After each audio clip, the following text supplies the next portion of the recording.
আসসালামু আলাইকুম সুপ্রিয় শিক্ষার্থী বন্ধুরা, আশা করি প্রত্যেকে ভালো আছো। তো এই মুহূর্তে কিন্তু তোমরা সব থেকে উদ্বিগ্ন গুচ্ছের রেজাল্ট নিয়ে। তোমরা অনেকেই হোয়াটসঅ্যাপে এসএমএস দিতেছো, ভাইয়া আমি এবার কি গুচ্ছে চান্স পাবো কি পাবো না, এবং কত মেরিটে চান্স পেলে কত মেরিটে পর্যন্ত আমি কত মেরিটে আমি চান্স পেতে পারি, সেই বিষয় নিয়ে তোমরা আমাকে হোয়াটসঅ্যাপ এবং আমাদের ফেসবুক পেজে এসএমএস দিতেছো।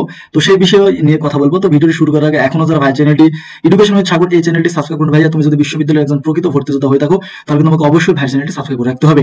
তো দেখো, তোমাদের যাদের ওয়েটিং লিস্ট একটু দূরে এবং তোমরা এখনো যারা চান্স পাওনি, তোমরা আসলে আশা রাখো আসলে তোমরা হচ্ছে শেষ পর্যন্ত গণবিজ্ঞপ্তি হলেও চান্স পেয়ে যাবা। তো এখনো কিন্তু 7 কলেজ এবং রাবির পরীক্ষা, রাবিতে কয়েকটি এখনো মেরিট বাকি রয়েছে। তো কয়েকটি মেরিট রাবিতে এখনো দিবে এবং 7 কলেজে কিন্তু তোমার 21,513টির মতো আসন রয়েছে। হিউজ পরিমাণ শিক্ষার্থী কিন্তু গুচ্ছের মধ্যে থেকে চলে যাবে। তো দেখো ভাই, অনেকের স্বপ্ন থাকে যে আমি ঢাকার মধ্যে পড়বো বা ঢাকার মধ্যে থাকবো। তো যখন অনেকেই তোমার সি ক্যাটাগরি বিশ্ববিদ্যালয়, তোমার নেত্রকোনা কেন্দ্র রয়েছে, এরপরে যেগুলো কিশোরগঞ্জ রয়েছে, এইসব বিশ্ববিদ্যালয়ে যখন চান্স পাবে তখন কিন্তু এটা ঢাকার বাইরে হয়ে যাচ্ছে। তো অনেক শিক্ষার্থী কিন্তু এই বিশ্ববিদ্যালয়ে পড়বে না।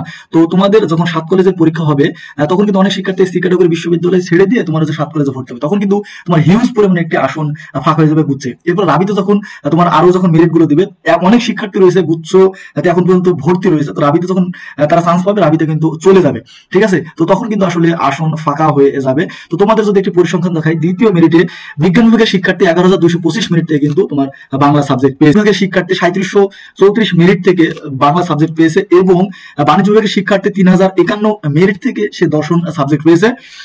তো তোমরা বুঝতে পারতেছো যে দ্বিতীয় মেরিটে কিন্তু 11,000 পর্যন্ত মেরিট চলে গেছে। এরপরে 7টা বা 8টা মেরিট দেবে, তখন কিন্তু আসলে 17 বা 18 পর্যন্ত তোমরা যারা রয়েছো তখন কিন্তু তোমাদের চান্স হয়ে যাবে বা গণবিজ্ঞপ্তি তোমাদের ডাকবে।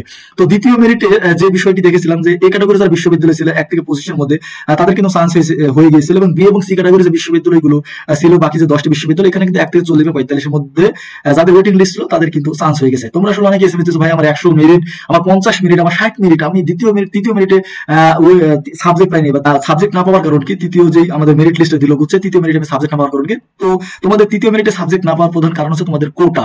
প্রথম এবং দ্বিতীয় মেরিটে কিন্তু কোটা রেজাল্ট দিয়েছিল না, সেই রেজাল্ট প্রসেসিং হচ্ছিল, এবং কোটা রেজাল্ট প্রসেসিং করার জন্য কিন্তু তোমার 6 থেকে 7 দিন সময় নিয়েছিল তারা। 7 থেকে 68 সারা বাংলাদেশে এবার কোটা রয়েছে, সেই কোটায় কিন্তু তোমার হিউজ পরিমাণ শিক্ষার্থী চান্স পেয়েছে। এই কারণেই কিন্তু তোমাদের দ্বিতীয় মেরিটে বেশিরভাগ শিক্ষার্থীদের ওয়েটিং লিস্টে কোনো পরিবর্তন হয়নি, মানে সামান্য কিঞ্চিত পরিবর্তন হয়েছে।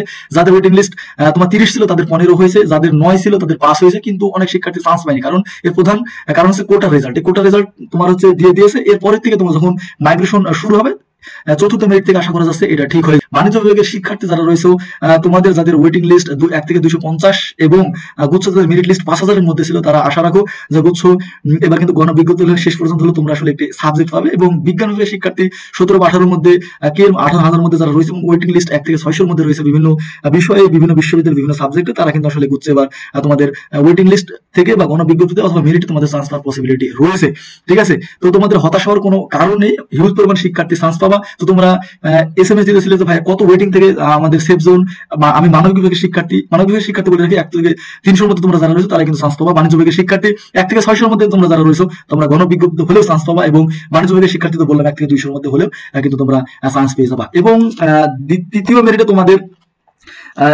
মেরিট ওয়েটিং লিস্ট থেকে সাবজেক্ট না পাওয়ার কারণে অনেকে হতাশ হওয়া যাবে না।